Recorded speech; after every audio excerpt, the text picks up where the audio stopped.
Welcome to Old Iron Machine Works. This video will be called Two Monarch Lathes, the Beauty and the Beast. This obviously being the Beauty, not my buddy, but the lathe. And then later in the video, you'll see the Beast. This is the lathe that my buddy bought. He wanted to upgrade from a Sheldon lathe that he had, and he was looking at some Monarchs. And we did a trip to Reno where a gentleman had two Monarch lathes. This one, which is a 13-inch Monarch, which Series 60, which it's got all the Series 61 stuff on it. And this is a tool room lathe. And I believe it swings 15.5 inches. And then we also looked at a larger 16-inch lathe. And he ended up eventually going with this particular lathe here. When he picked up the lathe, it was actually already in pretty nice shape, but he's already been putting a lot of extra time into it, cleaning it up, making it even much better looking than it was when he got it. He redid all the tags, cleaned all the tags up. The paint for the most part is pretty much the way he got it. The gentleman painted it, before he sold it to my buddy.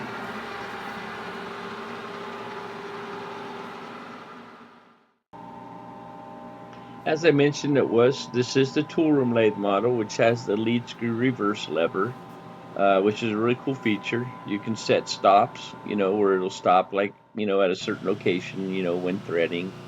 It's also 1,000 RPM lathe, so very nice, if you're doing any call-out work.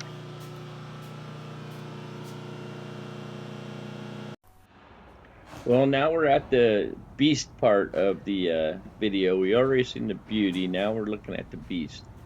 This lathe my buddy went to look at in Turlock, California, the morning of an auction where it was going to be auctioned off. And it ended up being more lathe than he wanted to deal with. So I decided, let's see what the prices look like. And needless to say, the prices were absolutely crazy. And I ended up winning the high bidder on this lathe for $400, which I thought was pretty insane. It was an online auction, and to give you an example, this Lodge and Shipley was actually a pretty nice looking lathe if you could look past the gunk. And this particular one, I believe, went for $200. So it was quite obvious we were competing against the scrappers. I had no intentions of buying another lathe. I did not need another lathe. So I'm watching it. I was signed up for the auction to bid, but I was watching it on my phone, and I seen these two lathes go for almost like nothing, just a few $100. And I thought, oh, crud. So I went and opened the laptop up and, basically bid on this one and got it. Here's 9,000 pounds, up and out, heading out to put on the trailer. The rigger, I'll tell you up front, the rigging fee cost me $400 just to get him to take it out and put it on the trailer. With some auctions, you have no choice. You have to pay a rigger to load it for you. At this point, I was not sure if this lathe was going to be something I was going to end up having to part out, or if it had high hopes. The reason for that is the morning of the auction, my buddy was running it, and he said everything ran great, but he could not get it into high range. You can see on the top right lever is missing, and that's the lever that switches from the compound, from the high to low range. Real quick, this is the rapid traverse apron. You just shuttle the levers either left or right for the rapid traverse, for either the carriage left or right or the compound in or out. That also had some issues, so I'm not really sure, how bad that was. But anyway, the fact that, he could run it, everything seemed to be great, except he couldn't get it in a high range. And there was evidence that somebody is already been into it.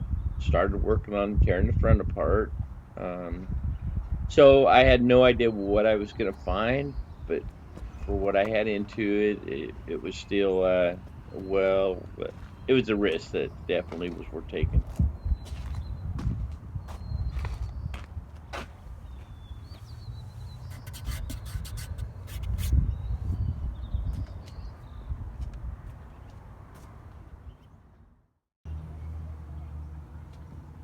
Here's a picture of the 10 horsepower motor, which is kind of crammed in there pretty good. It's kind of a definitely a beast of a motor.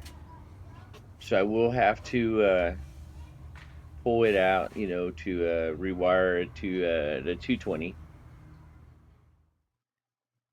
Here's just showing some of the contactors.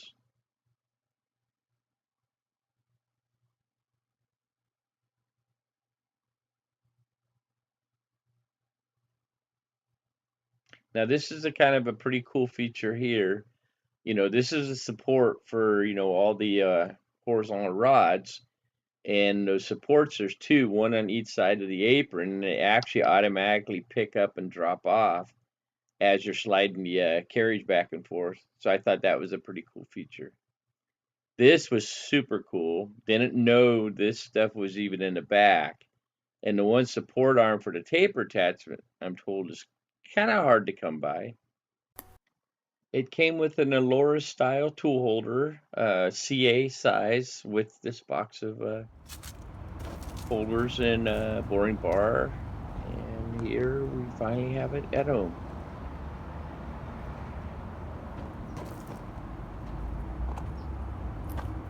As you can see in the pictures, it is definitely grungy. 65 years worth of grunge. Here I'm just showing all the leveling bolts, which I backed all those off before I took it off the trailer because I knew I was going to be sitting it down on the ground, and you don't want to be trying to slide 9,000 pounds around, with the adjusting bolts digging in.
This upper motor here runs the rapid traverse, which was working, so that was definitely a good sign. Now we're just back to the original 10 horse motor.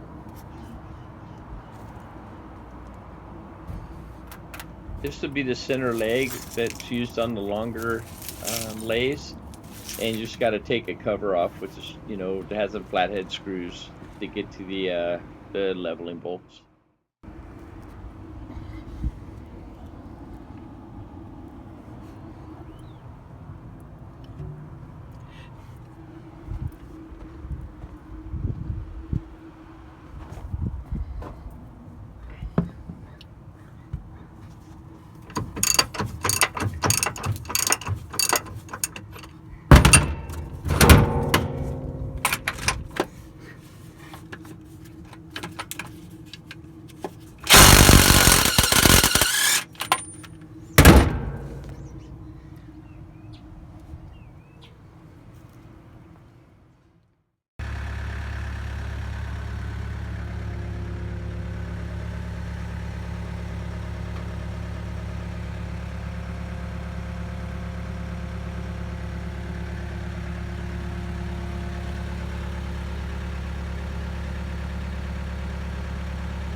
Now, according to Monarch, this lathe is just over 9,000 pounds.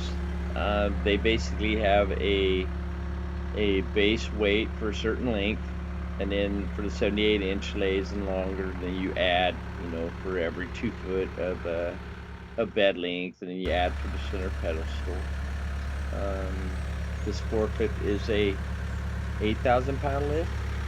It seemed to handle it no problem. You know, so yeah, sometimes, you know, most lifts will pick up a little more than they're rated for.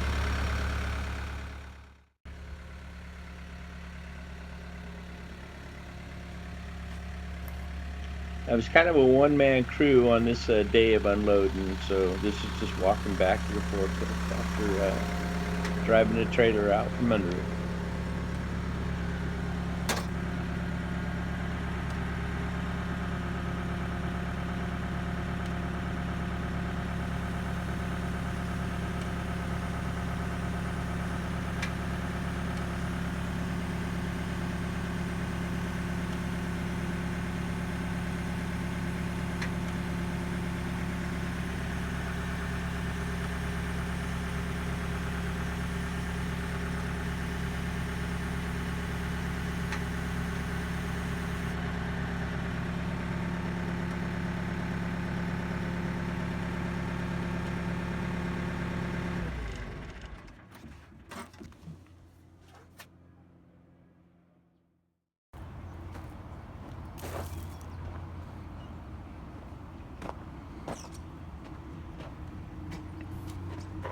Here, I'm just lifting it up to get the sling under it, just so I can use the forklift to take it off.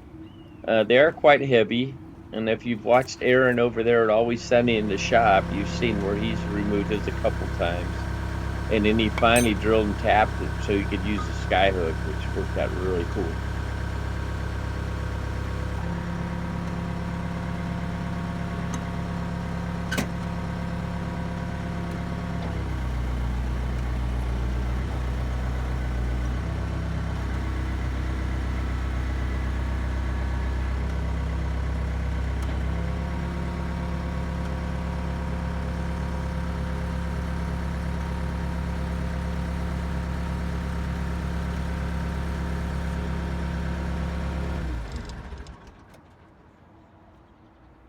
All right, here we go. Let's see how bad it is.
The gears look fantastic. If you go through the shifter, this one works that one. This one works that one. This one works that one.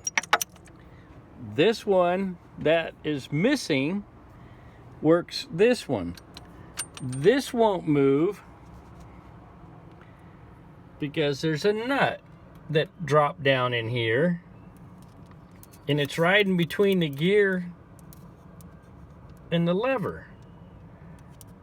What that came out of, I have no idea. You can see the gears sliding on the end of it, but in order to go in high range, this collar would have to shift over to there. So very encouraging.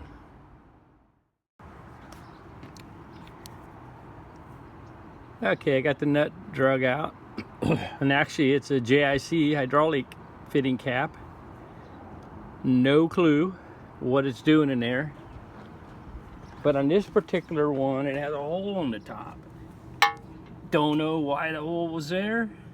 No clue. But what I think I found is these levers have a half a turn. You can see down below, you can see the lever moving. That's all the way up in that position. When this is turned here, this should be over there. I don't know if you can see it down in there. But what I'm thinking, when this is pushed over to here, and then you work the lever, you can see it brings it back. What I'm thinking is this arm, which I just pushed down, I'm expecting that the bottom pieces broke off. I can't see it here. Boy, Randy Richards was showing one of the little probe cameras. Wish I had that one right now. But anyway, still very encouraging. Everything so far that I'm seeing in this thing looks really good shape.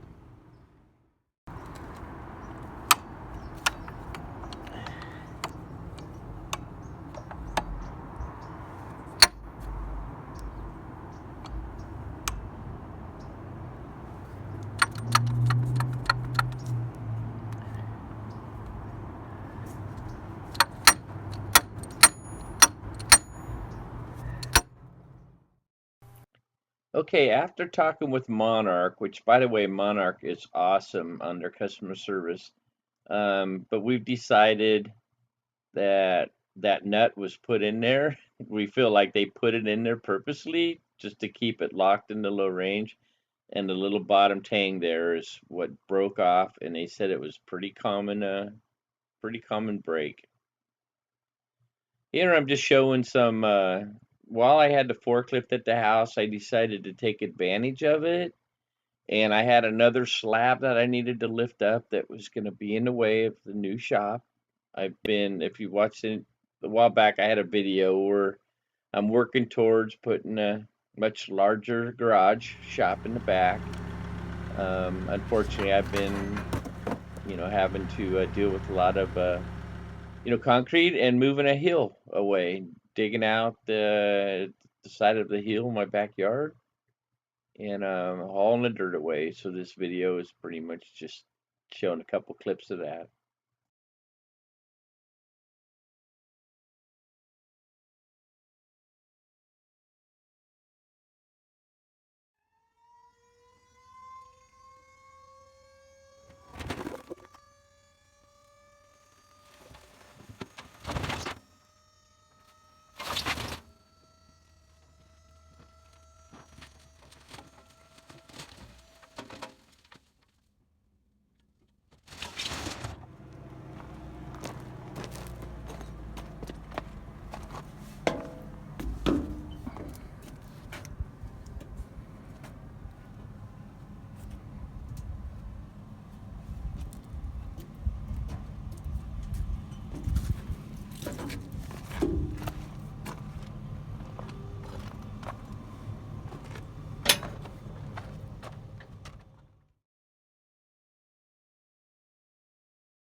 pretty fortunate that I got a friend that's pretty close to, not too far from me, pretty close to the Rivista Bridge, where I'm able to haul the dirt. So every pile that you see right in this little clip, that's one day's worth of hauling for me. So I mean, sometimes I feel like it's moving slow, but making headway.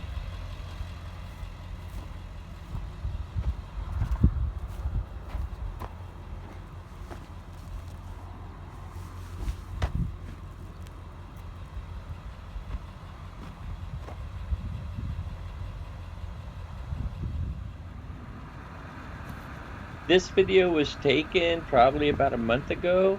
Right now we are seeing winter rains, nasty weather. So the lathe is covered up and just waiting for a little better weather to dive back in. Anyway, I appreciate you guys taking the time to check out the video and have a Merry Christmas.